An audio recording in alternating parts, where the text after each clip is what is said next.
नमस्कार, तर्कश में आपका स्वागत है। आज मेरे मेहमान हैं कॉमरेड ए.बी. बर्धन, जो इस देश के सबसे वरिष्ठ कम्युनिस्ट नेता हैं और अगर पूरे देश के राजनीतिज्ञों में कहें तो उनमें भी सबसे वरिष्ठ नेताओं में उनका नाम आता है। कॉमरेड बर्धन, तर्कश में आपका बहुत बहुत स्वागत है।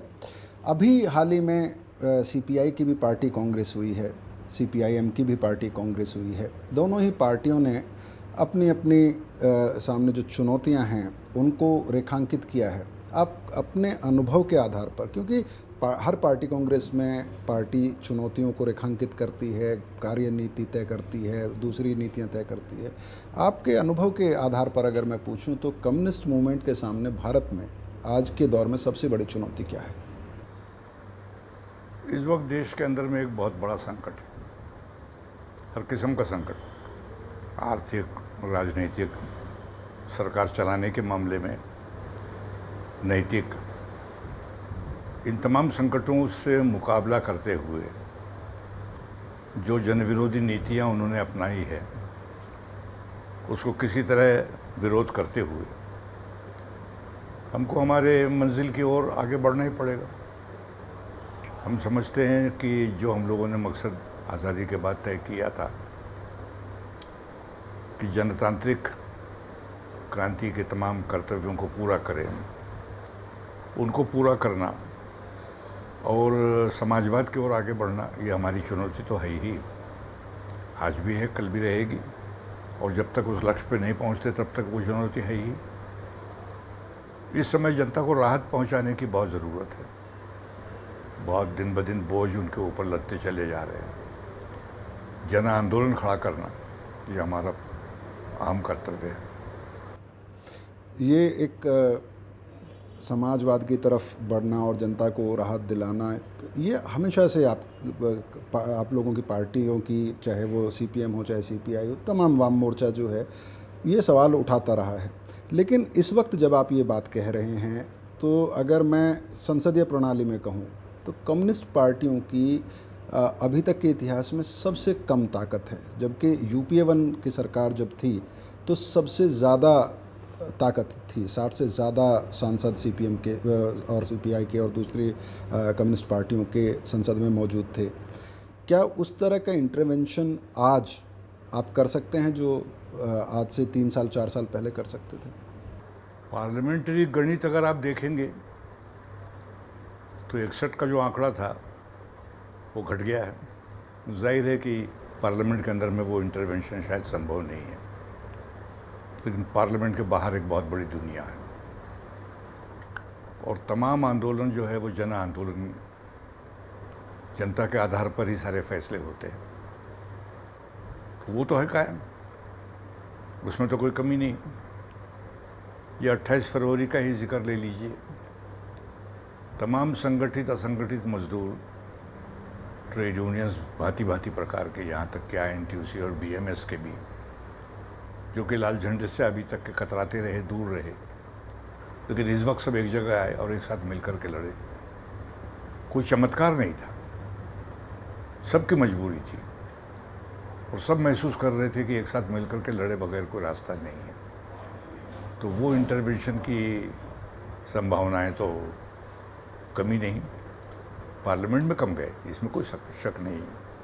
एक्स्ट्रा पार्लियामेंट्री जो है वो तो है ही नहीं। संसद के बाहर जो एक बड़ी दुनिया की आप बात कर रहे हैं, जिन संघर्षों की बात कर रहे हैं, जिन जन आंदोलनों की आप बात कर रहे हैं, अगर वो उतने ही मजबूत हैं, वैसी ही उपस्थिति है कम्युनिस्ट पार्टियों की, तो क्या वजह है? क्योंकि अंततः आपकी संसद में जो उपस्थिति है, ताकत है, वो संसद के बाहर से ही तो आती है। कि कहीं ना, क्या आप ये नहीं मानते हैं कि वक्त के साथ कम्युनिस्ट पार्टियों को जिस तरह से अपना विस्तार करना चाहिए था, अपना आधार बढ़ाना चाहिए था, वो नहीं कर पाई हैं कम्युनिस्ट पार्टी? देखिए, अनेक समय ये होता है कि जो जनाधार है बाहर, उसका रिफ्लेक्शन सही तरीके से उम्मीदवार चुनने में, विधायक और सांसद चुनने में दिखाई नहीं देता। कई और विभेदकारी प्रश्न आ जाते हैं सामने, जात पात के, धर्म मज़हब के और लोगों के भांति भांति प्रकार की जो आइडेंटिटीज़ है उसके, इस मामले में हम नाकामयाब रहे इस चुनाव के वक्त में। सिर्फ चुनाव के वक्त में नहीं, कम्युनिस्ट पार्टियों का अगर इतिहास देखें, और आपको तो सब ज़बानी याद होगा, आपका जितना अनुभव है उत्तर भारत में, पंजाब की आप बात करें, उत्तर प्रदेश की बात करें, बिहार की बात करें, मध्य प्रदेश की बात करें, छत्तीसगढ़ की बात करें, एक मजबूत उपस्थिति कम्युनिस्ट पार्टी की इन सब स्टेट्स में रही है। लेकिन आज चाहे वो सीपीएम हो चाहे सीपीआई हो, हर पार्टी कांग्रेस में हिंदी बेल्ट में पार्टी का आधार बढ़ाने की चुनौती को रेखांकित किया जाता है, समझ में आता है। लेकिन कहीं ना कहीं वो स्ट्रेटजी, वो कार्यनीति जो प्रोग्राम अपने आम कार्यकर्ता को देनी है, ग्रास रूट के नेता को देनी है, क्या वो देने में कोई फेलियर नहीं रहा है पार्टियों का? क्योंकि नहीं, यदि आप कहना चाहते हैं उसको तो हम खुद स्वीकार करते हैं। आत्मालोचना करते हुए हमने दो बातों को तो हमेशा ही स्वीकार किया है, अभी भी कर ही रहे हैं। इस वक्त किया है हमने चुनाव के बाद कि बहुत बड़ा एक राजनीतिक धक्का पहुंचा है हमको, पॉलिटिकल सेटबैक रहा है, ख़ास करके हिंदी इलाके में। हिंदी प्रदेश जो है, जो एक तरह से हमारा यूँ कह लीजिए हार्टलैंड है, वहाँ हमारी पार्टी का और कुल मिलाकर के वामपंथियों का जो असर होना चाहिए आज दिखाई नहीं दे रहा है। बिखरा हुआ दिखता है, बिल्कुल बिखर गया है हर तरफ। वो तो समस्या एक बहुत बड़ी है, हम तो स्वीकार ही करते हैं। उसको किस तरह से जोड़ना, ये बात को लेकर के हम बड़े चिंतित हैं, लेकिन हम समझते हैं कि वो जुड़ जाएगा। मैं जब जन आंदोलन का जिक्र कर रहा था तो मेरा मकसद कम्युनिस्ट पार्टियों के नेतृत्व में जन आंदोलन क्या है केवल उतने से ही नहीं सीमित था। आमतौर पर जन आंदोलन इस वक्त बहुत हो रहे हैं। जनता की लड़ाई, ज़मीन की लड़ाई, जो किसान खेतीहर मजदूर लड़ रहे हैं, जगह जगह पर कोई राज्य नहीं है कि जहाँ पर ज़मीन की लड़ाई नहीं हो रही है। बेकारी के ख़िलाफ़ जो लड़ाई है, विषमता के ख़िलाफ़, हर प्रकार की विषमता, आर्थिक तमाम विषमताएं बढ़ गई है। लोगों के अंदर में ये एहसास बढ़ता जा रहा है, इसको अब स्वीकार करना पड़ेगा सबको, कि पूंजीवाद के पास इन तमाम प्रश्नों के हल का कोई जवाब नहीं है। पूंजीवाद नहीं हल कर सकता है विषमता को दूर करना, गरीबी को दूर करना, बेकारी को दूर करना। तो लोगों के अंदर में वो चेतना तो आएगी। कभी कभी देखिए प्रगति जो है वो एकदम एक उछल करके प्रगति होती है, कई दफ़ा महीनों नहीं बरसों लग जाते हैं, और ऐसा लगता है कि कहीं आकर के बात ठहराव के रूप में, स्टेग्नेशन के रूप में दिखाई दे रहा है। एक अरसा गया है कि जब हमारा स्टेग्नेशन रहा है, पर अब एक बार फिर ये आंदोलन की तरफ लोग बढ़ रहे हैं, तो हम ये समझ के चल रहे हैं कि इस वक्त वो स्टेग्नेशन दूर हो जाएगा। देखिए, जो आप बात कह रहे हैं कि हालात निश्चित तौर पर जो आम आदमी है, जो गरीब आदमी है, उसकी परेशानी से निश्चित तौर पर जन आंदोलन की एक ज़मीन तैयार है।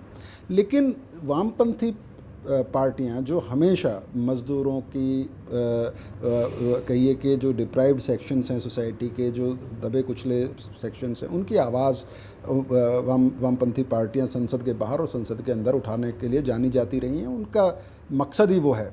लेकिन जब आपके अपने ही गढ़ों में, पश्चिम बंगाल में आप 34-35 साल के बाद सत्ता से बाहर हो गए, वैसे में अगर हालात देश में बन भी रहे हैं, आम आदमी परेशान भी है, उसको कैसे आप जन आंदोलन में तब्दील करेंगे? कैसे लीड लेंगी कम्युनिस्ट पार्टियां?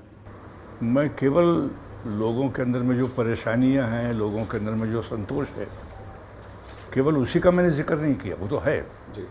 एक और बात है, लोगों के अंदर में ये भी एहसास, ये भी जागृति बढ़ रही है, मैंने कहा कि इसका हल पूंजीवादी व्यवस्था में है नहीं। इसका हल जो आर्थिक नीतियां और सामाजिक नीतियां सरकार अभी इस वक्त चला रही हैं, जिसको हम कह सकते हैं मोटे तौर पर नव उदारवाद की, न्यो लिबरलिज्म की, इसके चलते नहीं है। ये भी लोग समझ रहे हैं। एक बार जब समझ हो जाएगी तो लोग उछल पड़ेंगे। देखिए, दुनिया में प्रगति वेव्स में हुआ है, चढ़ाव उतार में भी हुआ है। ऐसा नहीं कि एक स्ट्रेट लाइन से वही रफ्तार से बढ़ता गया। तो इसलिए मैं तो समझता हूँ कि ये बढ़ते बढ़ते एकदम एक उछाल लेगा। बर्धन साहब, आपसे ये बातचीत जारी रखेंगे, लेकिन उससे पहले लेते हैं एक छोटा सा break.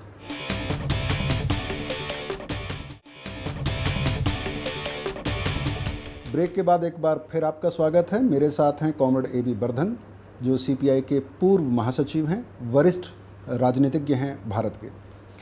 Comrade A B Bardhan, आपने भारतीय राजनीति के कई ऐतिहासिक मोड़ देखे हैं, कई बड़े बदलावों के हिस्से आप रहे हैं। अगर मैं आपसे पूछूं कि जो अभी आप बता रहे हैं कि ठीक है, ज़मीन तैयार है जन आंदोलनों की, कम्युनिस्ट पार्टियां उसमें पूरी तरह से उतरने के लिए तैयार हैं, वो अपनी जिम्मेदारियां समझती हैं, लेकिन क्या आप ये नहीं मानते हैं कि पिछले दिनों में जो एक ताकत हासिल की थी आप के नेतृत्व में, कह लीजिए कॉमरेड सुरजीत के नेतृत्व में, जिस तरह से मिलके आपने देश की राजनीति में कम्युनिस्ट पार्टियों को एक बहुत बेहद अहम स्थान हासिल कराया, आज भी काफ़ी हद तक है। पार्लियामेंट में जब एक कम्युनिस्ट सांसद खड़ा होता है तो उसके मायने होते हैं, लेकिन आपने जो हासिल किया, नए नेतृत्व ने उसको धीरे धीरे से ही गंवा दिया। गलतियां हुई हैं कम्युनिस्ट पार्टियों से। आपने मुझे याद दिलाया कॉमरेड सुरजीत का ज़माना। बहुत बड़े एक राजनीतिज्ञ थे, सिर्फ कम्युनिस्ट नहीं था, एक तरह से उनका हाथ नभस में था जनता का। और जन आंदोलन के साथ अगर नहीं आप चिपके रहे और जनता के ज़रिए अगर आप आगे बढ़ने की कोशिश न करें, अगर आप समझिए कि राजनीति दफ्तरों में बैठ करके होता है, तो फिर वो नहीं हो सकता। मैं ये कह रहा हूँ, ठीक है, ज़मीन तैयार है, पार्टी भी तैयार है, लेकिन पार्टी को मैदान पे उतरना पड़ेगा। और एक बात पार्टी को ध्यान में रखना पड़ेगा, चाहे हमारी पार्टी हो या और कोई वामपंथी दल हो, कि हमसे बढ़कर जनसाधारण है, आम जनता है। उन्हें छोड़कर तो कुछ नहीं होने वाला है, कोई ना बदलाव आएगा ना कोई क्रांति होगी। तो जनता के साथ जुड़े रहना, उनके बीच में रहना, ये हमारा कर्तव्य होना चाहिए। यही सही कम्युनिज्म है, यही सही मार्क्सिज्म है। आपने एक और बात कही कि आज की तारीख में सबसे महत्वपूर्ण जो जिम्मेदारी है कम्युनिस्ट पार्टियों की, वो ये है कि आम आदमी को राहत मिले। और यही तर्क था शायद उस वक्त जब ज्योति बासु को प्रधानमंत्री बनाने की बात आई थी, चाहे वो कॉमरेड हरकिशन सिंह सुरजीत हों, चाहे वो ज्योति बासु खुद हों, चाहे वो आप हों, जो वरिष्ठतम नेतृत्व था कम्युनिस्ट पार्टियों का, जिन्होंने मतलब आज़ादी की लड़ाई से लेके और वर्तमान राजनीतिक हालात तक सब कुछ देखा था। जब वो फैसला नहीं माना गया, अंततः एक पार्टी का फैसला था, लेकिन कभी शेयर हुआ होगा कॉमरेड सुरजीत से, कैसी फीलिंग रही होगी उनकी, क्योंकि ज्योति बासु ने तो कहा कि हिस्टोरिकल ब्लंडर था। वो अकेले ज्योति बाबू का कहना नहीं है, कुछ संयोग ये है कि मैं उस वक्त मौजूद था। मीटिंग से बाहर वो निकले और मैं वहाँ था, और मैं देखा कि उनका चेहरा बिल्कुल गिरा हुआ है। मैं उनकी तरफ देखा, कॉमरेड सुरजीत की तरफ। मैंने कहा, क्या हुआ कॉमरेड, क्या तय किए? बर्धन नहीं हुआ, नहीं माने। कुछ वोटों से हम लोग जो कोशिश कर रहे थे वो हार गए।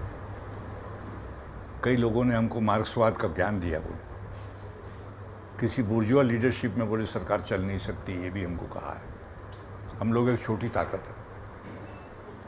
मैं कम्युनिस्ट पार्टी के आंदोलन में और कम्युनिस्ट आंदोलन में भारत में कई ऐसे हिस्टोरिक अपॉर्चुनिटीज़ जानता हूँ कि जिनको हम लोगों ने खोया है, गंवाया है। ये भी एक उनमें से है मेरी समझ में। मैं ये नहीं कह रहा हूँ कि यदि ज्योति बाबू प्रधानमंत्री हो गए होते तो कुछ वो कर दिखा सकते थे बहुत बड़ा, इसकी संभावनाएं बहुत कम थी, वो ताकत नहीं थी, बात सही है। लेकिन एक प्रेसिडेंट इस देश के अंदर में कायम होता है कि ये भारत में एक कम्युनिस्ट प्रधानमंत्री हुआ है, और जो भी साल, 1.5 साल, पौने 2 साल उनको वो वक्त मिलता, क्योंकि जिस तरह टांग खींच ली गई बाद में, कांग्रेस और बीजेपी ने दोनों ने इसमें अपनी भूमिका अदा की, तो वो ज़्यादा टिकने नहीं देते 1.5 पौने 2 साल। लेकिन इतिहास के अंदर में एक चीज़ वो नोंद हो गई होती है। लेकिन किताबी मार्क्सवाद के आधार पर आप लोगों की समझ को नकार दिया गया। अनुभव के ऊपर इस बात को अगर मैं बार बार कहूँ तो हो सकता है कि अभी जो मेरे साथी सहयोगी लोग हैं जी पार्टियों में, नहीं, मुझे लगता है आप ये अफोर्ड कर सकते हैं। वो थोड़ा सा खिन्न होंगे, जी, बुरा उनको लगेगा। मैं दुखाना नहीं चाहता, मैं तो चाहता हूँ कि सब लोग मिल करके चले।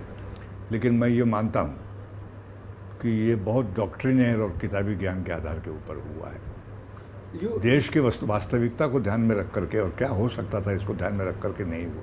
और मैं फिर कह रहा हूँ कि कोई बहुत बड़ा परिवर्तन आ जाता है, ऐसा तो मैं नहीं कह रहा हूँ, ना दावा कर रहा हूँ। यूपीए 1 का जब गठन हुआ उस वक्त तमाम मीडिया बीजेपी और एनडीए को 300 से ज़्यादा सीटें दे रहे थे और शाइनिंग इंडिया और बहुत सारी चीज़ें चल रही थी, लेकिन आप लोगों ने मिल के एक बार फिर एक कांग्रेस के नेतृत्व में से यूपीए की सरकार बनाने के हालात पैदा किए। सबसे ज़्यादा ताकत उस वक्त कम्युनिस्ट पार्टियों की अपनी 61 सांसद चुनकर आए। उस वक्त भी ये एक मौका आया। सरकार में न जाने का जो फैसला था वो कोई बहुत गलत था, ऐसा मैं नहीं समझता हूँ। मेरा ख्याल है कि सरकार के बाहर रहकर और बाहर से समर्थन देते हुए, वो भी बिनशर्त समर्थन नहीं, एक कॉमन मिनिमम प्रोग्राम के आधार के ऊपर समर्थन, उसमें हमारी मैनूवर करने की कैपेसिटी, उसमें हमारे दबाव लाने की क्षमता अधिक थी, हमारी इंटरवेंशन भी अधिक थी। लेकिन वामपंथी पार्टियों ने कॉमरेड ये बात तो नोट की है, अपने जब आकलन किया है कि उस वक्त में जिस मुद्दे के ऊपर समर्थन वापस किया, नहीं वो तो आखिरी का न्यूक्लियर डील वाला, वो आपका कहना ठीक है, लेकिन सिर्फ उसकी वजह से हमने समर्थन वापस नहीं लिया। मैंने तो कहा ना कि 2.5 साल के बाद दिख गया कि भाई ये उस रास्ते पे चलने के लिए तैयार नहीं है कि जिसकी कसम उन्होंने खाई थी और जिसका आधार उन्होंने तय किया था कॉमन मिनिमम प्रोग्राम, जब उसको रोज़ वायलेट करना, नज़रअंदाज करना, यही एक ढंग बन गया, तो वहाँ रह कर के हम क्या करते बार बार? वो ताकत तो नहीं थी हमारी कि हम उनको मोड़ दे बिल्कुल एकदम कारवां। लेकिन जिस तैयारी के साथ जो आपको उस वक्त में एक आकलन करना चाहिए था स्थिति का कि अगर इस वक्त सरकार गिराई जाती तो उसको क्या मैसेज जाएगा, और एक बहुत ज़बरदस्त नुकसान कम्युनिस्ट पार्टियों का हुआ। एक आज तक इससे पहले कम्युनिस्ट पार्टियों को सबसे भरोसेमंद अलाई के तौर पे देखा जाता था, और वो साबित भी किया है कम्युनिस्ट पार्टियों ने। पहली बार कम्युनिस्ट पार्टियों को डिस्टेबलाइजिंग फोर्स के तौर पर देखा गया उस वक्त। कम्युनिस्ट पार्टियां अब तक के जिनको समर्थन करने की बात कही है, दगाबाजी दे करके उनका समर्थन वापस ले लेना, ये हमने अभी तक नहीं किया। कोएलिशन में हम रहे तो कोएलिशन धर्म को पालते रहे, और कोएलिशन धर्म में गए नहीं जब तक कोई आधार उसका बना नहीं। मैं तो कह रहा हूँ कि शायद बेहतर होता कृषि समस्याओं को लेकर के, किसानों के अनेक प्रश्नों को लेकर के यदि आंदोलन और आगे तीव्र हो सकता था, संभावनाएं थी।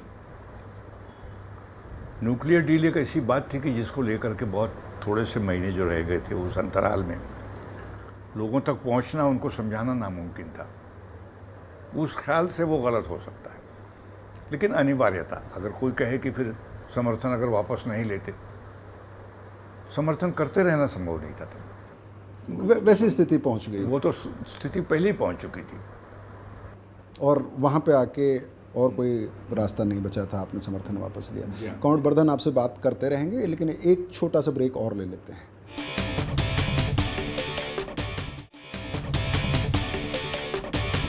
ब्रेक के बाद एक बार फिर आपका स्वागत है। मेरे साथ हैं comrade A B Bardhan. Comrade Bardhan, हमने बात की जब ज्योति बासु को प्रधानमंत्री बनाने की बात थी और उनको नहीं बनाने दिया गया, आप बहुत मायूस हुए थे। उसके बाद फिर और गलतियां कैसे कैसे हुई। कम्युनिस्ट पार्टी आमतौर पर बड़ी साफ गोई से आप लोग अपनी गलतियों को मानते हैं, आगे बढ़ते हैं, गलतियों से सीखते भी हैं। कई और ऐतिहासिक पलों के गवाह आप रहे। जब यूपीए 1 का गठन हुआ, सोनिया गांधी जी ने प्रधानमंत्री बनने से मना कर दिया, उस पर भी आप काफ़ी अपसेट थे। सभी थे दुखी, इसलिए कि तब तक ये क्लियर नहीं था कि क्या शेप होगा आगे चल करके। मैं समझता हूँ कि एक अक्लमंदी का काम हुआ उनकी तरफ से कि उन्होंने खुद प्रधानमंत्री बनने का जो फैसला था उसको छोड़ दिया और यूपीए के ही चेयरपर्सन बने रहने का फैसला किया।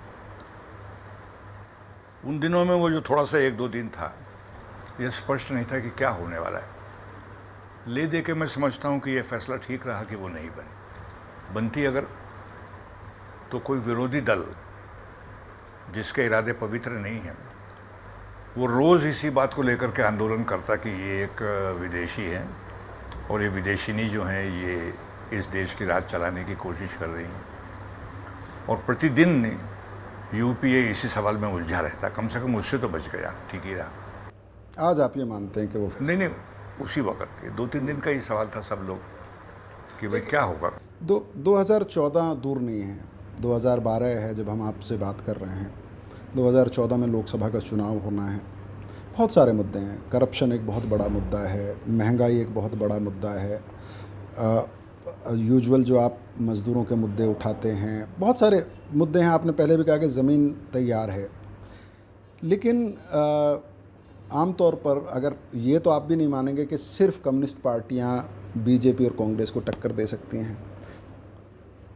पिछले चुनाव में, पिछले लोकसभा चुनावों में जो एक तीसरा मोर्चा बनाने की कोशिश हुई थी मायावती जी और दूसरे फोर्सेस के साथ, क्या इस बार 2014 के लिए फिर ऐसी कोशिश होगी? देखिए, मैं समझता हूँ कि अभी जो लड़ाई होगी 2014 की, इन मुद्दों को लेकर के होगी। ज़मीन, किसानों की ज़मीन, एग्रीकल्चरल लैंड, जिसकी लड़ाइयाँ हो रही है जगह जगह और वो तीव्र रूप धारण करेंगे।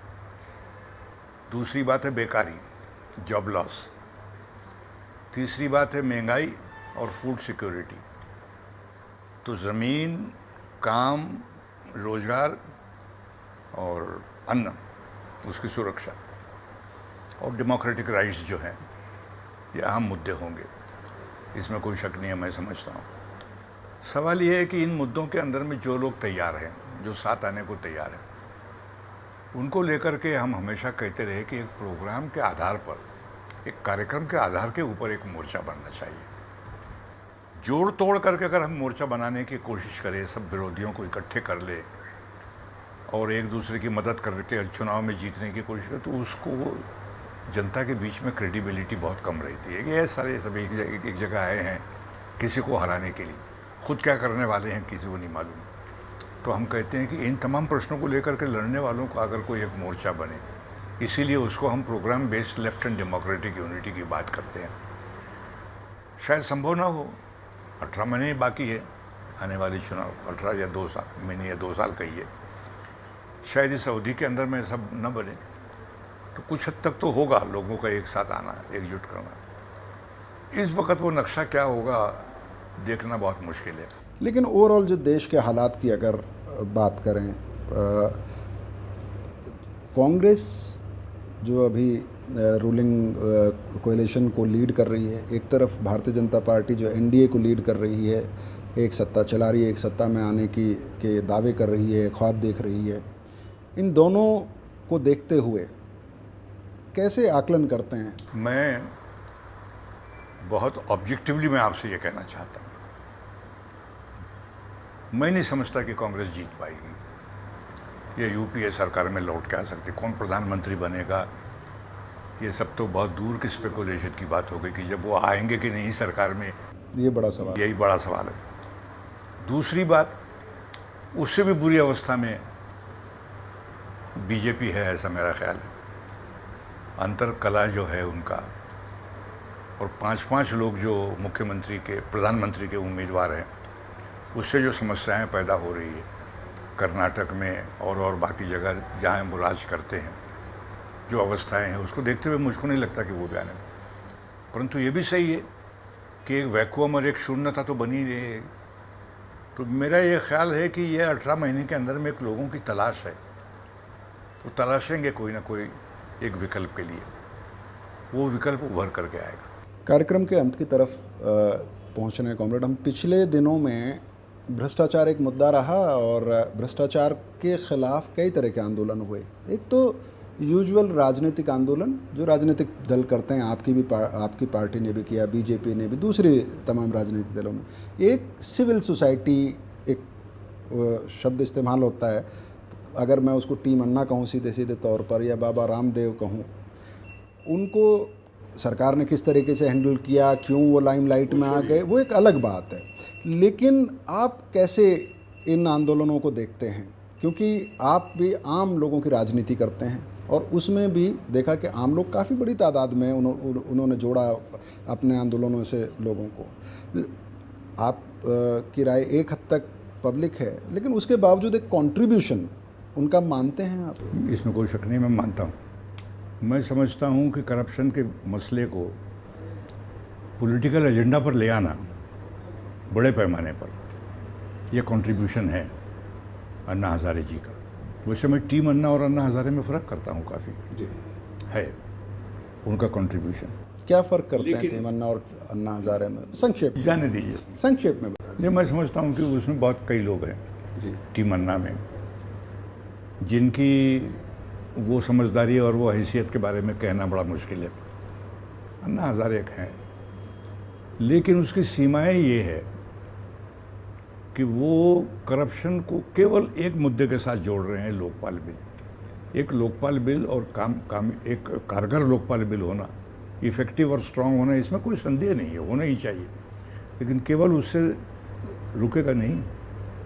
हम तो वामपंथी लोग इसीलिए कहते आए कि जब तक ये जो संबंध है इस मुल्क के कॉरपोरेट हाउसेस का, रूलिंग पार्टी पॉलिटिशियंस का और जो उच्च दर्जे के ब्यूरोक्रेट्स है, ये जब तक संबंध टूटेगा नहीं तब तक भ्रष्टाचार और बड़े पैमाने पर भ्रष्टाचार, जो कई दफ़ा लाखों करोड़ों में जिसका हिसाब होता है, वो रुकेगा नहीं।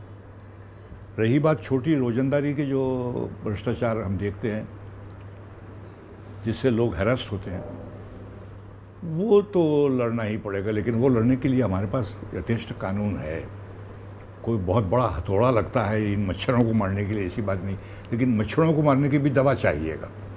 तो इसीलिए हम कह रहे हैं कि सिर्फ एक लोकपाल बिल ही नहीं, कई और चीज़ों की आवश्यकता है। एक टोटल पिक्चर को लेकर के हमने देखना चाहिए। यही एक लिमिटेशन है कि जिसके अंदर में अन्ना हज़ारे वर्क कर रहे हैं। कॉमरेड, समय की पाबंदी है, वरना आपके अनुभवों पर और लंबी बातचीत करते, लेकिन राज्यसभा टीवी के लिए आपने समय निकाला, इसके लिए बहुत बहुत शुक्रिया। Thank you. तो ये थे कॉमरेड ए बी बर्धन। अगले तर्कश में एक और नए मेहमान के साथ आपसे फिर मुलाकात होगी, तब तक के लिए मुझे अनुमति दीजिए। नमस्कार।